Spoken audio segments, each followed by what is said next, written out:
Hello friends, welcome to Nitesh study stage. तो friends, आपके लिए जो है मोस्ट हमने 47 प्रश्न जो है साइंस का फर्स्ट अध्याय जो है प्रकाश का प्रवर्तन एवं अपवर्तन से जितना भी ऑब्जेक्टिव बनने वाले प्रश्न है उस सब ने हमने जो VVI ऑब्जेक्टिव है उसे हम कवर कर दिए हैं इस PDF में, और आपको ये PDF हम प्रोवाइड करवा देंगे टेलीग्राम के माध्यम से। तो फ्रेंड्स, आप लोग कमेंट कीजिएगा आपको चाहिए या नहीं चाहिए, हाँ ना में आप कमेंट कीजिएगा। तो चलिए स्टार्ट कर लेते हैं।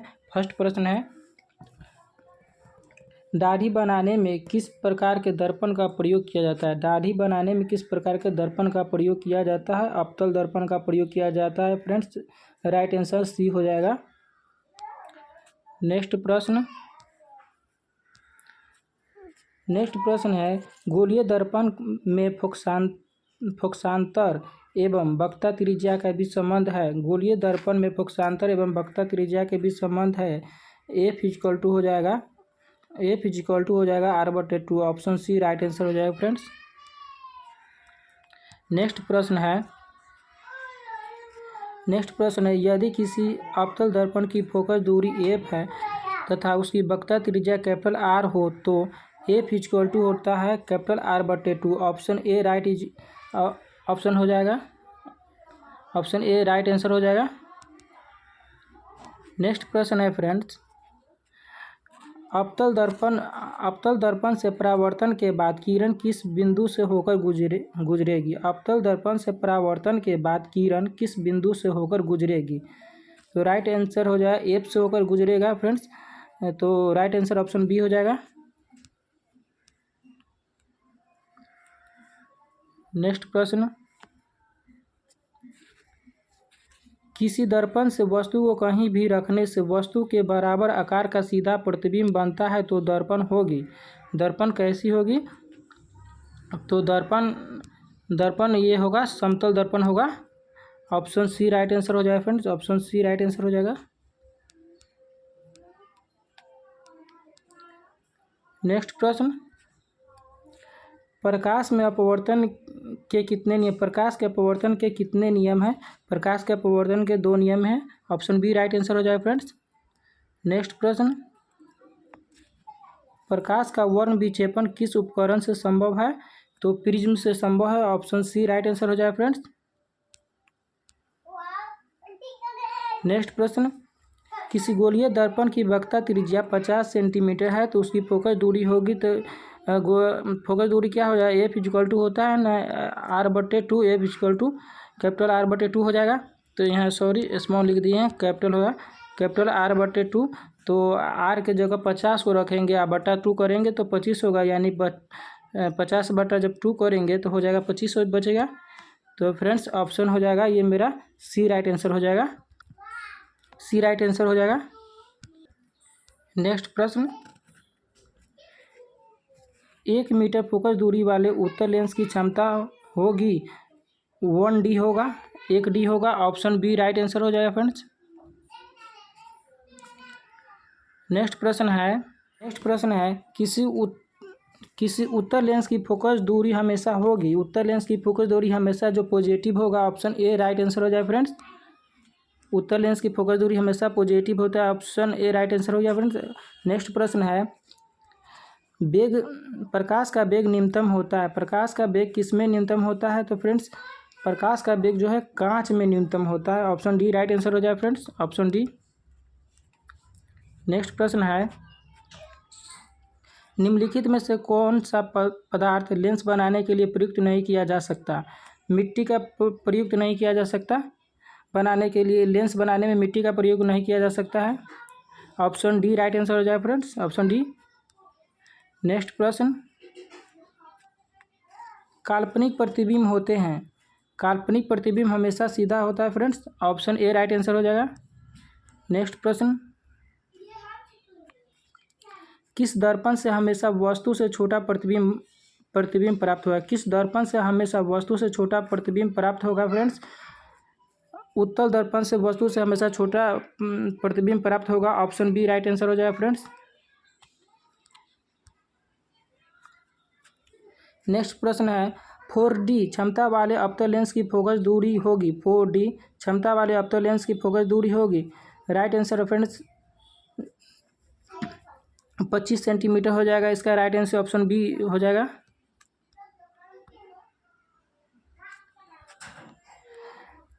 देखिए नेक्स्ट प्रश्न है, किसी उत्तल लेंस का फोकसांतर 50 सेंटीमीटर है तो उसकी क्षमता, इसीलिए पॉजिटिव में हो जाए 2D हो जाएगा, पॉजिटिव 2D। नेक्स्ट प्रश्न है, किस दर्पण से वस्तु का बड़ा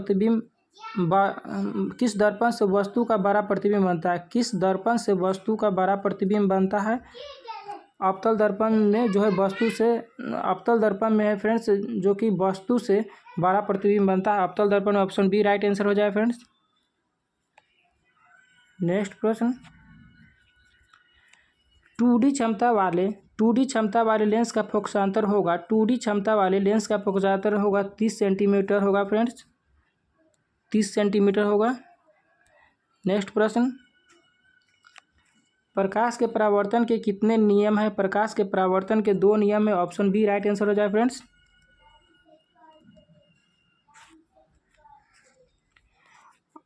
नेक्स्ट प्रश्न है, समतल दर्पण द्वारा बना प्रतिबिंब होगा, समतल दर्पण द्वारा बना प्रतिबिंब होगा, काल्पनिक होगा, ऑप्शन बी राइट आंसर हो जाए फ्रेंड्स।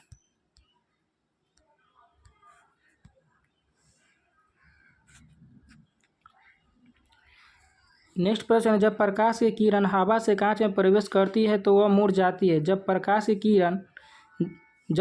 किरण हवा से कांच में प्रवेश करती है तो वह मुड़ जाती है, अभिलंब के निकट मुड़ जाती है, ऑप्शन बी राइट आंसर होगा। नेक्स्ट प्रश्न,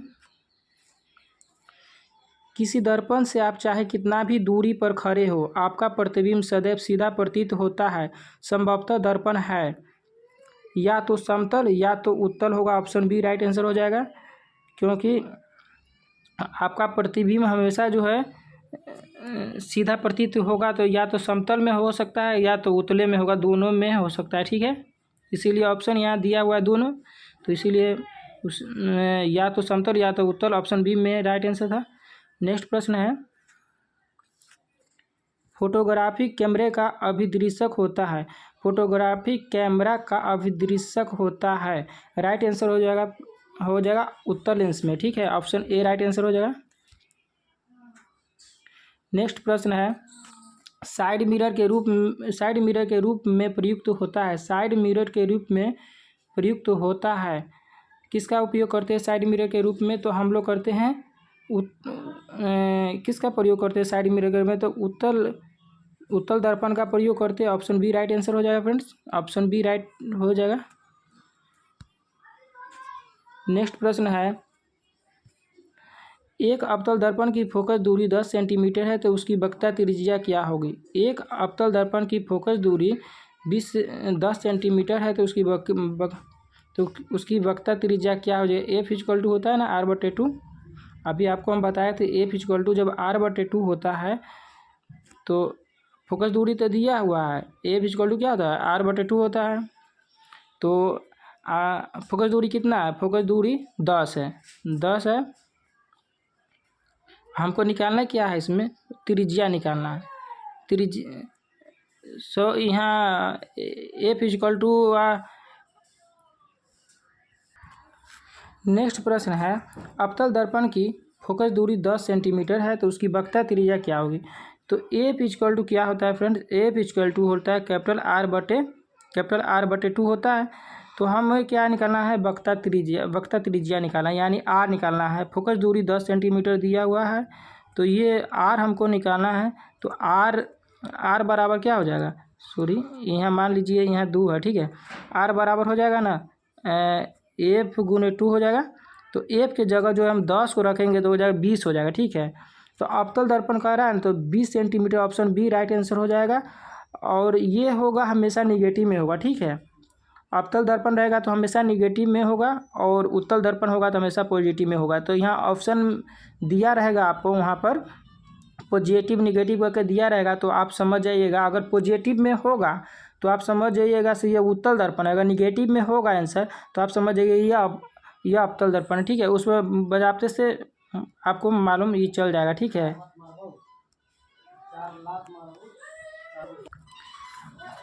नेक्स्ट प्रश्न है, किसी माध्यम का अपवर्तनांक म्यू का मान होगा। किसी माध्यम का अपवर्तनांक म्यू का मान होगा, तो इसका ऑप्शन हो जाएगा, ऑप्शन बी हो जाएगा साइन आई बटे sine R. Right answer option B हो जाएगा साइन आई बटे साइन आर। नेक्स्ट प्रश्न है, निर्गत किरण एवं अभिलंब के बीच क्या कोण को कहते हैं। निर्गत किरण एवं अभिलंब के बीच के कोण को कहते हैं परावर्तन कोण कहते हैं। निर्गत किरण एवं अभिलंब के बीच को परावर्तन कोण कहते हैं। ऑप्शन बी राइट आंसर हो जाए फ्रेंड्स। नेक्स्ट प्रश्न, अवतल लेंस का आवर्धन बराबर होता है। अवतल लेंस का आवर्धन बराबर होता है। ऑप्शन डी राइट आंसर हो जाएगा वी बटे यू। वी बटे यू होता है, ऑप्शन डी राइट आंसर हो जाए वी बटे यू। नेक्स्ट प्रश्न है फ्रेंड्स, सरल सूक्ष्मदर्शी में किसका उपयोग होता है। सरल सूक्ष्मदर्शी में किसका उपयोग होता है, तो उत्तल लेंस का सरल सूक्ष्मदर्शी में उपयोग होता है। ऑप्शन डी राइट आंसर हो जाए फ्रेंड्स। नेक्स्ट प्रश्न है,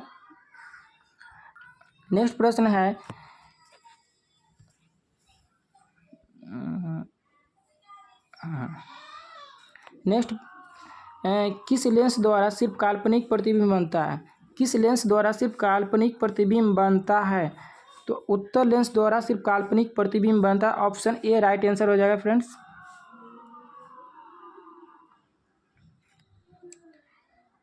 नेक्स्ट प्रश्न है, एक उत्तल लेंस होता है। एक उत्तल लेंस होता है।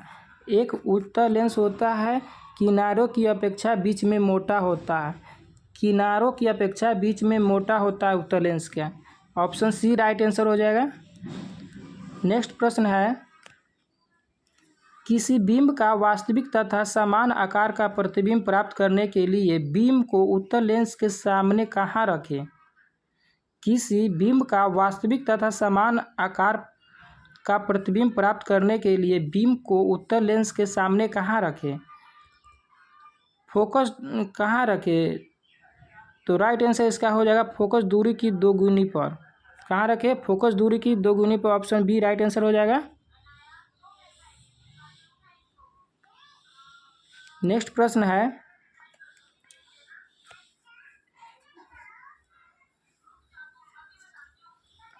प्रश्न है, किसी बिंब का अवतल दर्पण द्वारा बना प्रतिबिंब आभासी, सीधा तथा बिंब से बाहर पाया गया, तो वस्तु की स्थिति कहाँ होनी चाहिए।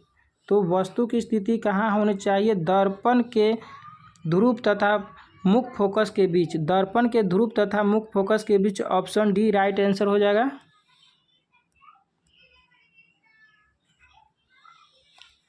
नेक्स्ट प्रश्न है, किसी गोलीय दर्पण तथा किसी पतले गोलीय लेंस दोनों की फोकस दूरी -15 सेंटीमीटर है। दर्पण तथा लेंस संभवतः है दोनों अवतल होगा, क्योंकि अवतल दर्पण में हमेशा माइनस में उसका फोकस दूरी हमेशा माइनस में रहता है, इसीलिए आप समझिएगा हमेशा वो अवतल होगा, ठीक है। और उत्तल रहता तो पॉजिटिव में रहता है। यहाँ फोकस दूरी वहाँ पर पॉजिटिव 15 सेंटीमीटर दिया रहता है, माइनस में नहीं दिया रहता, ठीक है। नेक्स्ट प्रश्न, परावर्तन के नियम से निर्धारित होता है। परावर्तन के नियम से निर्धारित होता है आपतन कोण बराबर होता है परावर्तन। आपतन कोण बराबर होता है परावर्तन कोण के। ऑप्शन ए राइट आंसर हो जाएगा। नेक्स्ट प्रश्न, लेंस में मुख्य फोकस की संख्या कितनी होती है। लेंस में मुख्य फोकस की संख्या कितनी होती है, 2 होता है। ऑप्शन ए राइट आंसर हो जाएगा। नेक्स्ट प्रश्न, प्रकाश का किरण प्रकाश की किरणें गमन करती है, प्रकाश की किरणें गमन करती है सीधी रेखा में, ऑप्शन ए राइट आंसर हो जाएगा। सर्च लाइट में परावर्तक सतह होता है, सर्च लाइट का परावर्तक सतह होता है, राइट आंसर हो जाएगा ऑप्शन बी अवतल लेंस। अवतल सर्च लाइट में परावर्तक सतह अवतल होता है, ऑप्शन बी राइट आंसर हो जाएगा। नेक्स्ट प्रश्न, अवतल दर्पण की फोकस दूरी उसकी वक्रता त्रिज्या के आधी होती है। अवतल दर्पण की फोकस दूरी उसकी वक्रता त्रिज्या के आधी होती है, ऑप्शन बी राइट आंसर हो जाएगा। फ्रेंड्स, आप कितना सही कर पा रहे हैं आप कमेंट करके ज़रूर बताइएगा आपको कितना इसमें आता था, ठीक है। नेक्स्ट प्रश्न है, जब प्रकाश की एक किरण एक माध्यम से दूसरे माध्यम में जाती है तो अपने पूर्व से विचलित हो जाती है, इसे कहते हैं। जब प्रकाश की एक किरण एक माध्यम से दूसरे माध्यम में जाती है तो अपने पूर्व पथ से विचलित हो जाती है, इसे कहते हैं। प्रकाश का अपवर्तन इसे कहते हैं, ऑप्शन बी राइट आंसर हो जाएगा। नेक्स्ट प्रश्न है, प्रकाश की एक किरण जब विरल माध्यम से सघन माध्यम में आती है, प्रकाश की एक किरण जब विरल माध्यम से सघन माध्यम में आती है तब वह अभिलंब की ओर मुड़ जाती है, तब वह अभिलंब की ओर मुड़ जाती है, ऑप्शन डी राइट आंसर हो जाएगा। नेक्स्ट प्रश्न, जब प्रकाश की एक किरण दो माध्यमों को अलग करने वाली सतह पर लंबवत पड़ती है तो वह बिना मुड़े सीधे निकल जाती है, ऑप्शन बी राइट आंसर हो जाएगा। नेक्स्ट प्रश्न, पानी से भरी बाल्टी की गहराई कम मालूम पड़ने का कारण है, पानी से भरी बाल्टी की गहराई कम मालूम पड़ने का कारण है प्रकाश का अपवर्तन होता है, जिसके कारण से हमें पानी बाल्टी में भरी पानी जो है हमें कम मालूम चलता है, उसकी गहराई के मालूम चलता है, तो वो प्रकाश के अपवर्तन के कारण, ठीक है। ऑप्शन बी राइट आंसर हो जाएगा। नेक्स्ट प्रश्न, जब प्रकाश एक माध्यम से दूसरे माध्यम में जाता है तब अपवर्तन होता है। जब प्रकाश एक माध्यम से दूसरे माध्यम में जाता है तब अपवर्तन होता है प्रकाश की चाल में परिवर्तन के कारण, ऑप्शन ए राइट आंसर हो जाएगा। नेक्स्ट प्रश्न, सघन माध्यम से विरल माध्यम में प्रवेश करने पर आपतन कोण तथा अपवर्तन कोण में क्या संबंध रहता है। सघन माध्यम से विरल माध्यम में प्रवेश करने पर आपतन कोण तथा अपवर्तन कोण में क्या संबंध रहता है, राइट आंसर हो जाएगा फ्रेंड्स ऑप्शन सी अपवर्तन कोण बड़ा होता है।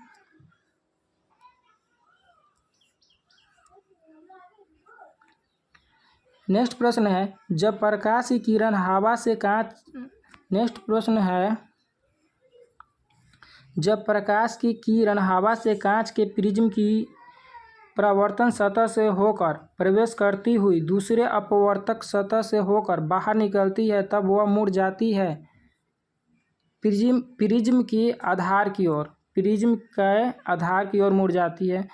तो फ्रेंड्स, वीडियो अच्छा लगा हो तो वीडियो को लाइक कीजिए एंड अगर मेरे चैनल पर आप न्यू है तो चैनल को सब्सक्राइब कर लीजिए ताकि आपको इसी प्रकार से जब भी हम वीडियो अपलोड करेंगे आपको नोटिफिकेशन मिलता रहेगा, जिससे आपकी तैयारी बेस्ट होगी और आपको एग्ज़ाम में जो अच्छा से अच्छा मार्क्स आप प्राप्त कर सकते हैं। अगर फ्रेंड्स आपको पीडीएफ अगर चाहिए तो आप लोग कमेंट कर दीजिएगा, हम आपको पीडीएफ भी प्रोवाइड करवा देंगे टेलीग्राम के माध्यम से। तो फ्रेंड्स आप लोग ज़रूर बताइएगा कमेंट करके, ठीक है ना। बाय बाय, मिलते हैं अगले नेक्स्ट वीडियो में।